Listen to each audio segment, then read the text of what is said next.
അങ്ങനെ ഇപ്പോൾ ക്യാപ്റ്റൻ അമേരിക്കയും നിക് ഫ്യൂരിയും ബ്ലാക്ക് വിഡോയും സഹായിക്കുവാനായി അറ്റാക്കിനെ പറ്റിയെല്ലാം അറിഞ്ഞ് നമ്മുടെ ആൻറ്റിമാനും വാസ്പും അയൺമാനും അങ്ങോട്ടേക്ക് വന്നത് കണ്ട് നമ്മുടെ ക്യാപ്റ്റൻ അമേരിക്കയ്ക്കും ബാക്കിയുള്ളവർക്കും സന്തോഷമാവുകയാണ്. അങ്ങനെ ക്യാപ്റ്റൻ അമേരിക്കയും അയൺമാനും ബാക്കിയുള്ളവരും ഒന്നിച്ച് അവിടെയുള്ള ചിറ്റാവരി ഏലിയൻസിനോട് ഫൈറ്റ് ചെയ്ത് അവരെ നശിപ്പിക്കുവാൻ തുടങ്ങുകയാണിപ്പോൾ. മാത്രമല്ല, ഫൈറ്റിനിടയിൽ നമ്മുടെ അയൺമാനും ആൻറ്റിമാനും ഒന്നിച്ച് ചിറ്റാവരി ഏലിയൻസിൻ്റെ ഒരു ഷിപ്പ് അടിച്ച് നശിപ്പിച്ച് കളയുകയും ചെയ്തു.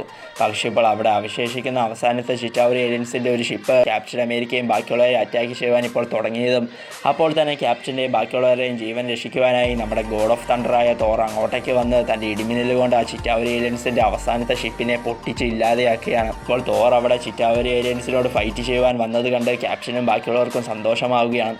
അങ്ങനെ അവരെല്ലാവരും ഒന്നിച്ച് അവിടെയുള്ള ചിറ്റാവരി ഏലിയൻസിനെ മുഴുവൻ നശിപ്പിച്ചതിന് ശേഷം അവിടെയുള്ള ചിറ്റാവരി ഏലിയൻസിനെ തല്ലിക്കൊന്നിട്ടും വീണ്ടും ചിറ്റാവരി ഏലിയൻസിനെ തെരഞ്ഞു കണ്ടെത്തുവാനായി ബഹളം ഉണ്ടാക്കിക്കൊണ്ടിരിക്കുന്ന ഹൾക്കിൻ്റെ അടുത്തേക്ക് ക്യാപ്റ്റനും ബാക്കിയുള്ളവരും ഇപ്പോൾ ചെല്ലുകയാണ്.